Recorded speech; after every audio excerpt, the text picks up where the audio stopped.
Hi అండి. అందరికీ నమస్కారం. Welcome to my channel. ఈ వీడియోలో ఏపీ ప్రభుత్వ ఉద్యోగులకు మరియు పెన్షనర్లకు ఏప్రిల్ నెల జీతాలు, పెన్షన్లు జమ అయ్యే తాజా సమాచారం గురించి వీడియోలో తెలుసుకుందాము.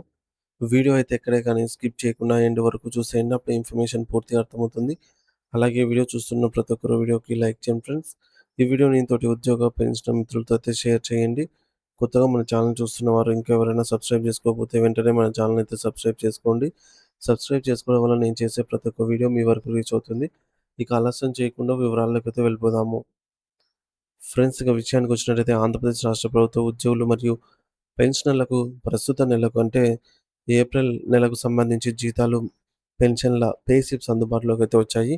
వాటిని డౌన్‌లోడ్ చేసుకునే విధానం, తనిఖీ చేసుకోవాల్సిన వివరాలు మరియు ముఖ్యంగా పెన్షనర్లకు సంబంధించి ఒక కీలకమైన సూచనను ఇప్పుడు తెలుసుకుందాము. మొదటి అంశం ప్రభుత్వ ఉద్యోగుల పే స్లిప్స్. గత 2, 3 రోజులుగా ప్రభుత్వ ఉద్యోగులకు పే స్లిప్స్ డౌన్‌లోడ్ చేసుకోవడానికి అందుబాటులో అయితే ఉన్నాయి. మరి ఎక్కడ, ఎలా డౌన్‌లోడ్ చేసుకోవాలంటే ఆల్రెడీ చాలామంది డౌన్‌లోడ్ చేసుకున్నారు. సో, ఇంకా ఎవరైతే డౌన్‌లోడ్ చేసుకోలేదో వెంటనే డౌన్‌లోడ్ చేసుకోండి.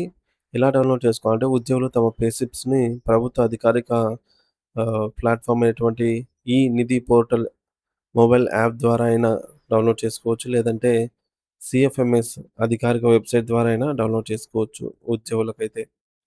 సో, పే స్లిప్స్ డౌన్‌లోడ్ చేసుకున్న తర్వాత తప్పనిసరిగా తనిఖీ చేయవలసిన అంశాలేంటంటే, డౌన్‌లోడ్ చేసుకున్న పే స్లిప్‌లో మీ వ్యక్తిగత వివరాలు, జీతభత్యాల లెక్కలు, స్థూల అంటే gross amount, gross salary, net salary మరియు deductions, GPF, APGLI, GIS, professional tax, income tax మొదలైనవి అన్నీ సరిగ్గా ఉన్నాయో లేదో క్షుణ్ణంగా సరిచూసుకోవడం అవసరము.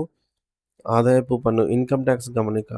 ముఖ్యంగా ఆదాయపు పన్ను మినహాయింపు వివరాలను గమనించండి. చాలామంది ఉద్యోగులు ఆర్థిక సంవత్సరం ప్రారంభంలో అడ్వాన్స్ టాక్స్ చెల్లించినప్పటికీ, కొన్ని ట్రెజరీ పరిధులలో వారి గణన ప్రకారంగా అవసరమైతే ఈ నెల జీతం నుండి కూడా ఆదాయపు పన్నును మినహాయించడం ప్రారంభించి ఉండవచ్చు. మీ పే స్లిప్‌లో ఎంత పన్ను మినహాయించారనేది మీ అంచనాలకు అనుగుణంగా ఉందో లేదో ఓసారి సరిచూసుకోండి. ఇక రెండవ అంశం ఏంటంటే పెన్షనర్ల పే స్లిప్స్ మరియు లైఫ్ సర్టిఫికేట్ ప్రాముఖ్యత. అంటే పెన్షనర్స్‌కి కూడా పే స్లిప్స్ అనేవి నిన్నటి రోజు నుంచి 28థ్ తెల్లవారుజాము నుండి సీఎఫ్ఎంఎస్ పోర్టల్‌లో డౌన్‌లోడ్ చేసుకోవడానికి అందుబాటులోకి అయితే వచ్చాయి. మరి ఎక్కడ డౌన్‌లోడ్ చేసుకోవాలంటే సీఎఫ్ఎంఎస్ అధికారిక వెబ్‌సైట్‌లో డౌన్‌లోడ్ చేసుకోవాలండి. User ID, password, CFMS ID మరియు పాస్వర్డ్ ఎంటర్ చేసి డౌన్‌లోడ్ చేసుకోవాలి. ఓటీపీ ద్వారా మనకైతే ఓటీపీ వస్తుంది. సో, దాని ద్వారా ధృవీకరించి లాగిన్ అవ్వాల్సి ఉంటుంది.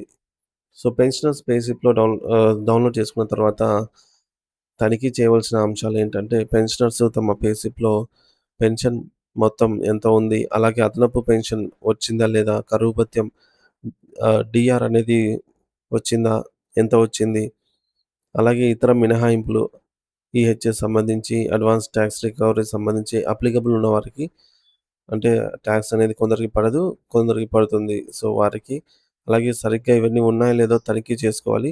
కొందరు పెన్షనర్లకు కూడా అవసరమైతే ఈ నెల నుంచి అడ్వాన్స్ టాక్స్ మినహాయింపు అయితే ప్రారంభించి ఉండవచ్చు. అవన్నీ చెక్ చేసుకోండి. అత్యంత కీలకమైన గమనిక ఏంటంటే లైఫ్ సర్టిఫికేటు. కొందరికి సమస్య అయితే ఉంది ఫ్రెండ్స్. కొంతమంది పెన్షనర్స్‌కి వారి పే స్లిప్స్ ఇంకా డౌన్‌లోడ్ కావటం లేదని అయితే సమాచారము. దీనికి గల ప్రధాన కారణంగా చూసుకుంటే, సాధారణంగా ఇలా పే స్లిప్స్ డౌన్‌లోడ్ కాని పక్షంలో వారు సమర్పించిన వార్షిక లైఫ్ సర్టిఫికేట్‌లో ఏదైనా సాంకేతిక సమస్య ఉండటం, లేదా అది సంబంధిత ట్రెజరీ అధికారి ద్వారా ఇంకా ఆమోదించబడకపోవడము, అంటే వాలిడేట్ కాకపోవడం ప్రధాన కారణంగా చెప్పవచ్చు. మరి దీనివల్ల ఏమవుతుందంటే, లైఫ్ సర్టిఫికేట్ సకాలంలో సరిగ్గా ఆమోదించబడకపోతే, సకాలంలో సమర్పించకపోయినా, లేదా మనం ఇచ్చినా గూడా అది అప్రూవల్ కాకపోయినా పెన్షన్ చెల్లింపులు నిలిచిపోయే ప్రమాదం అయితే ఉంది. ఇటువంటి వారు తక్షణమే చేయవలసిన కర్తవ్యం ఏమిటంటే, తమ పే స్లిప్ డౌన్‌లోడ్ చేసుకోలేని పెన్షనర్స్ ఏమాత్రం ఆలస్యం చేయకుండా తక్షణమే తమ సంబంధిత ట్రెజరీ కార్యాలయానికి వెళ్లి ఎస్‌టీఓ గారినైతే కలవాలి. మీ లైఫ్ సర్టిఫికేట్ యొక్క ప్రస్తుత స్థితి ఏమిటో అడిగి తెలుసుకోవాలి. ఒకవేళ సర్టిఫికేట్ ఇంకా సమర్పించాల్సి ఉంటే, సమర్పించిన దాంట్లో ఏమైనా లోపాలు ఉంటే వెంటనే సరిదిద్దిన పత్రాన్ని, సమాచారాన్ని అవసరమైతే రీసబ్మిట్ చేసి మీ పెన్షన్ బిల్లులను ప్రాసెస్ చేయించుకోమని గట్టిగా సూచించడమైనది. మరి ఉద్యోగులు మరియు పెన్షనర్స్ అందరూ తమ పే స్లిప్‌లను సకాలంలో డౌన్‌లోడ్ చేసుకొని అందులోని వివరాలను జాగ్రత్తగా సరిచూసుకోవడం చాలా ముఖ్యము. ఇది ఆర్థికపరమైన స్పష్టతకు, భవిష్యత్తులో తలెత్తే సమస్యలను నివారించడానికి సహాయపడుతుంది.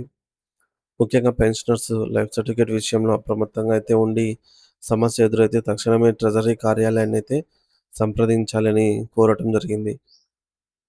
సో, ఆంధ్రప్రదేశ్ ప్రభుత్వ ఉద్యోగులు మరియు పెన్షనర్లకు ముఖ్య గమనిక పే స్లిప్స్ డౌన్‌లోడ్ మరియు లైఫ్ సర్టిఫికేట్ అనేది అప్డేట్ లేని వారు అప్డేట్ చేసుకోండి. సో, ఇది ఫ్రెండ్స్ ఇప్పటివరకున్న జీతాలు, పెన్షన్‌ల తాజా సమాచారం. ఇక బిల్లుల స్టేటస్ విషయానికొస్తే చాలా వరకు బిల్లులన్నీ వెయిటింగ్ ఫర్ ఫండ్ క్లియరెన్స్ స్టేజ్‌కైతే చేరుకున్నాయి. ఆ రిమైనింగ్ కొన్ని బిల్స్ అయితే ఇంకా బిల్ నాట్ అప్రూవల్ స్టేజ్‌లో ఉన్నవి.